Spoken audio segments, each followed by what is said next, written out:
Coming up on Kochie's Business Builders, making money by transforming into a franchise, how to pivot your business in a new direction, and tips to run a successful family empire.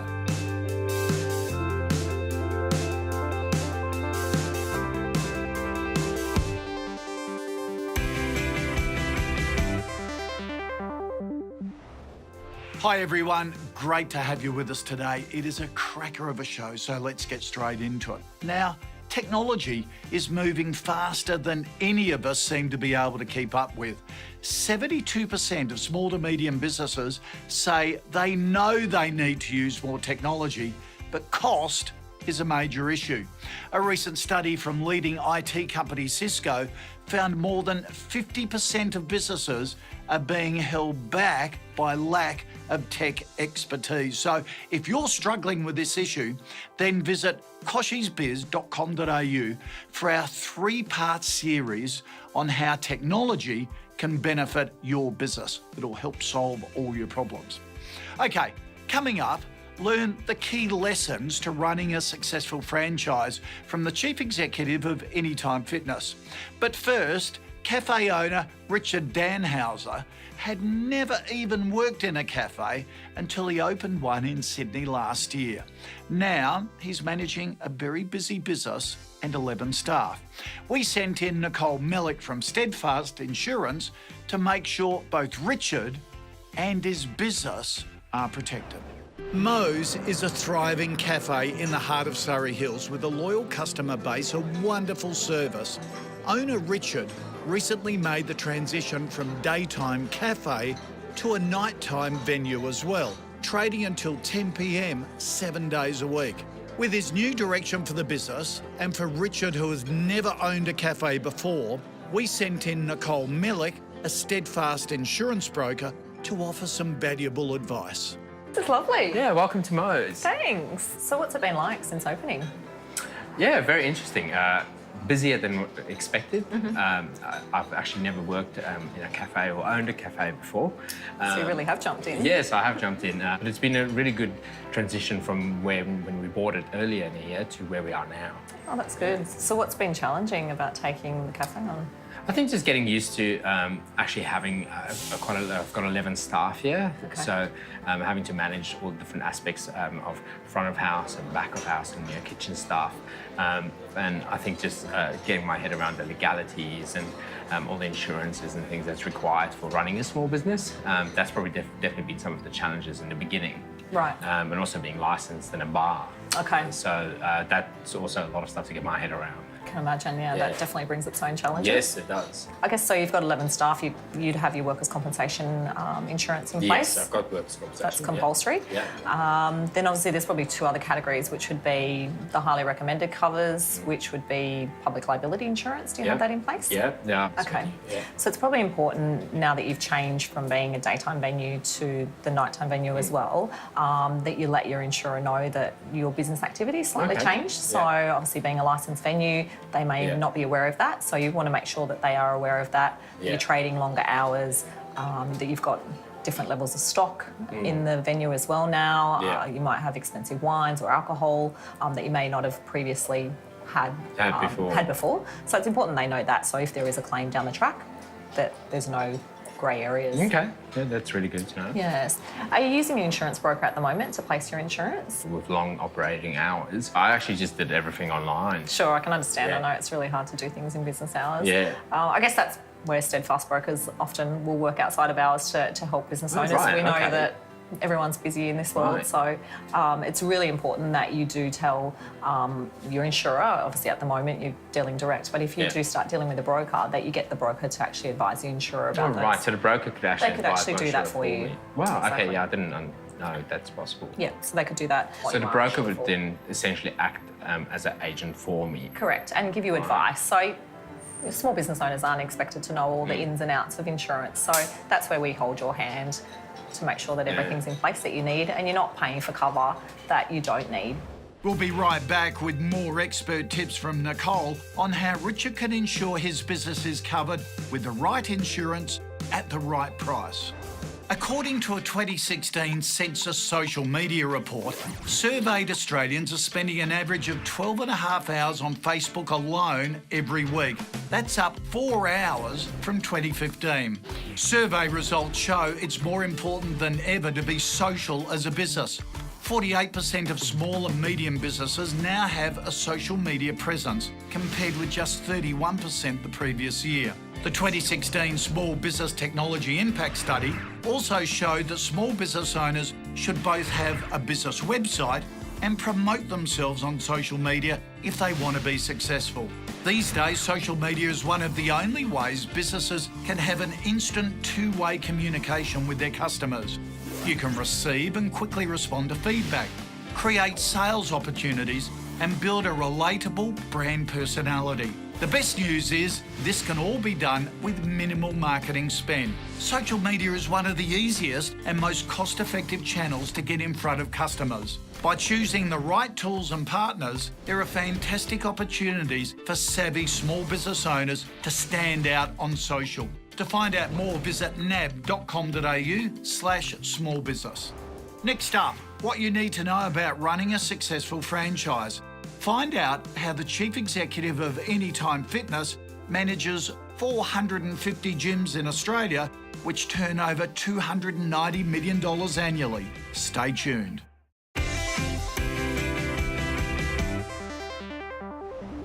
After growing up in the fitness industry and spotting a successful 24-hour gym franchise in America, Justin McDonald realised there was money to be made in Australia. How right he was. He brought the fitness chain Anytime Fitness to our shores back in 2008. It's now Australia's largest health franchise. So let's find out his top tips for success. Anytime Fitness started in 2008 in Australia. We researched it and seen the product in the US. I was working over there for about 7 years. Did a road trip from Minneapolis to Chicago and just visited franchisees to make sure the product was going to work here. We were pretty confident it was, but we didn't expect it to grow to 450 locations. That'll grow to about 500 locations in the next 18 months. So that'll sort of be capacity for Australia with our population. We've got 250 franchisees. Our group turnover is $290 million, which makes us the largest health club brand in Australia by number of members, revenue and locations. So it's been a big ride. I grew up in the fitness industry. We used to get picked up from school and Mum and Dad would take me to their gym. Back then, gyms were all casual. You paid $5 for a visit. So from there, I kind of grew through that. Had an interest in business, so did a business degree. We had our own gym, so kind of worked inside that business. So always been involved in the fitness industry.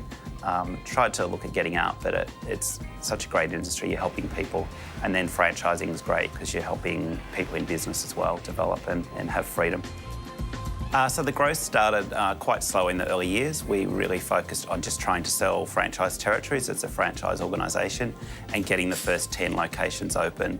So once that was achieved, we kept growing. Current franchisees were getting great success, so they actually then started buying more locations and really focused on just the growth of getting more locations open as we were growing.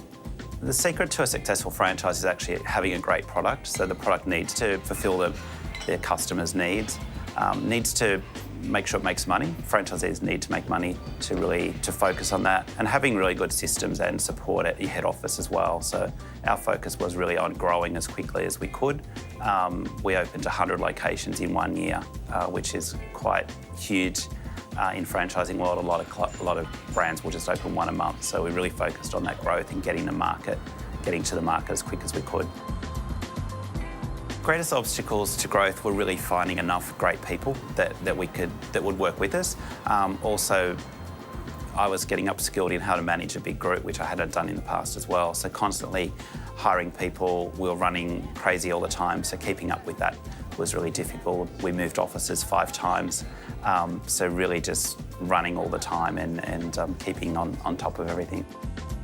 I suppose the biggest thing for me was making sure to be successful was people would know Anytime Fitness as a household name, which I think they're starting to now. People kind of go, oh, there's one there, there's one there. So for me, that's part of the success is the brand is well regarded in the community. Anytime Fitness has been very successful in Australia. I think it was the right time at the right place. It was kind of the tough economic times when we first started, so property was a bit easier to locate. A couple of the bigger chains had kind of been here a while. Their product was old and tired. They were charging quite a lot of money, so I think we hit at the right time. Consumers were crying out for it. We also work in regional towns, so we can go into smaller towns and our product works really well. So I think that's enabled us to grow across the whole country. And then we've just continued to grow and become the largest chain, so it's great. Running our own business probably gives us the freedom to do what we want, so I travel quite a lot with my wife. Just a bit of flexibility with the internet these days. You can be working remotely, so that flexibility of not having to be in the office every day is great. But emails always follow you, so that's good and bad in that. Advice for other entrepreneurs, probably finding a product that the consumers want and then making sure you can market and amplify that into the community. So we do a lot of work with promoting the brand early on, using PR to really build that as well. So it's taking something and then running as fast as you can once you've proven concept. Coming up, more great advice from Nicole. She shows Richard how to keep his business safe as it expands. Plus, a Brisbane family watch business tells us how to survive long-term in a competitive market.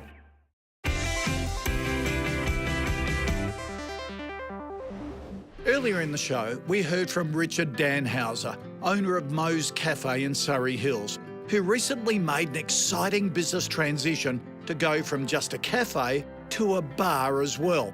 With that in mind, we sent in an expert from Steadfast to help Richard navigate the minefield that is business insurance.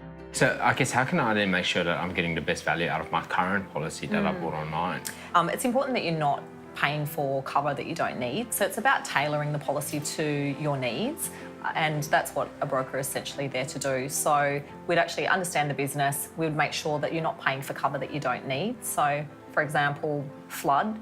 You wouldn't need flood insurance here. You're in the middle of the city, you're in a building. You just want to make sure that you've got cover for storm damage in case, for example, the road flooded outside and you got water into the premises. So what other risks should I consider when taking out an insurance policy? So another one would probably be business interruption.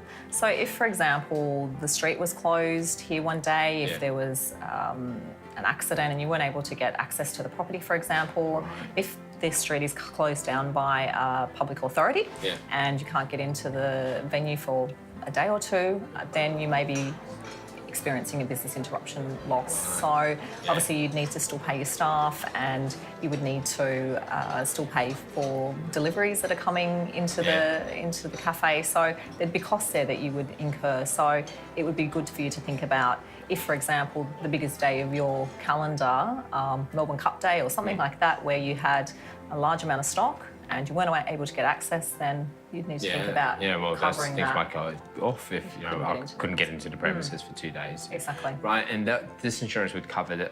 If I lost any stock as well. Obviously, I've got a lot of stock. If you had stock in the fridges, for example, and or fresh food or whatever, and it went off, and it would cover that. Right, okay, fantastic. Yeah, that's definitely something to think about. Yeah, definitely. And also yourself. So I don't know if you've got keyman or income protection. It's important that you are the business, essentially, and you've got a lot of people that you're responsible for. So it's important that you look out for yourself as well.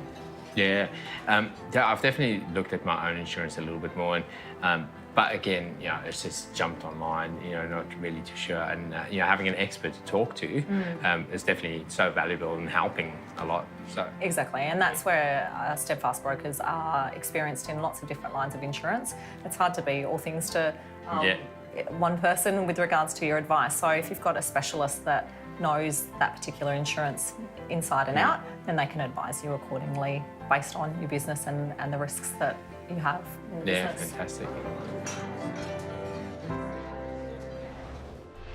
What great tips from Nicole, who said it's important to speak with an insurance broker to make sure you're not paying for something you don't actually need. And what a brave move Richard made, opening a cafe without working in one before. Now, that's the kind of inspirational story we love hearing about. Don't forget to subscribe to our free newsletter via kochiesbiz.com for more fantastic small business stories. Hi, I'm Grant Menzies from Medina Watches, Australia's last watch manufacturer.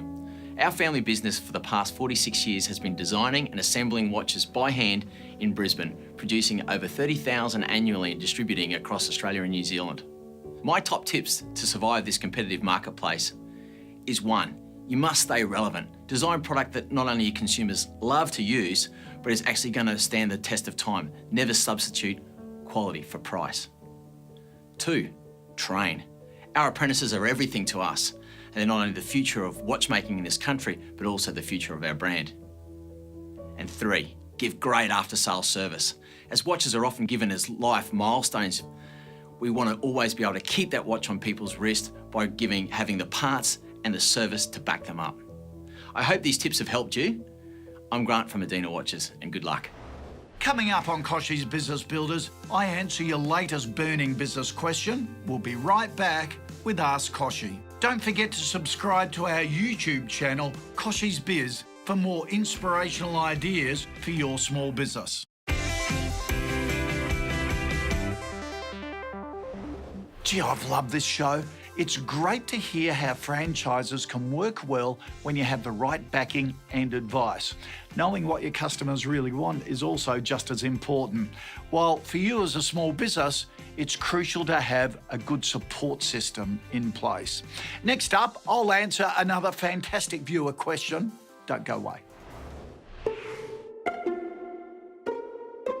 In 2013, 90% of the information in the world had been generated within just the previous 2 years. But how can small businesses delve into the customer insights they receive, and then what do they do about it? First up, choose a good social media analytics platform. Hootsuite, Buffer, and Keyhole are just some of the varied options available. Now, you should be able to see likes, shares, mentions, followers, plus new customers acquired, leads, and sales. Social media is a great place to look for sentiment about your brand, and it's pretty straightforward. If people are complaining about a certain product, use that feedback to make improvements. Facebook Audience Insights shows you the age, location, and other demographics of people interacting with your brand, so you can target certain campaigns and promotions to people who have a better chance of being interested. If you've got a stall at the Bondi Markets next weekend, there's no point in promoting to the people living in Melbourne.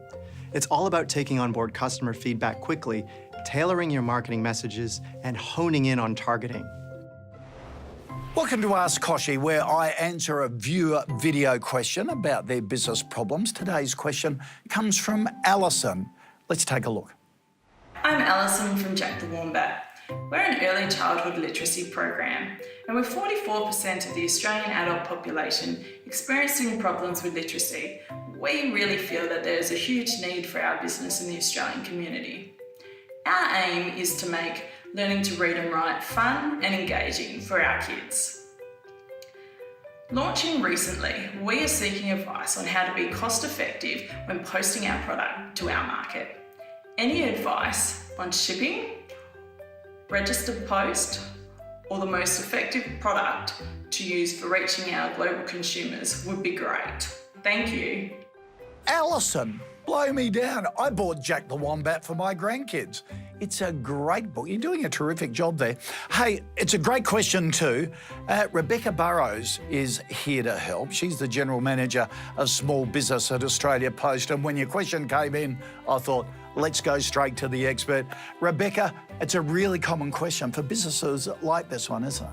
Yes, absolutely. And I think what's really important to think about with a business like this is you might have a variety of different things that you're sending. So if I think about Jack the Wombat, you might have a single book that you're sending to a child somewhere in Australia to work on at home, or you might have, a bulk package that you're sending into a school. So it will be really worth having a look at what would be the most effective way of those two main ways that you're sending. Right. So you can start off by actually coming into a store or jump online onto something like My Post Business and actually just measure up what would your item actually be, and then you might choose to use a flat rate satchel or a prepaid satchel to actually just start to send while your business is small and is growing. And as well, you might actually generate your own postage online or in the store and actually put that onto those bulk boxes. Right.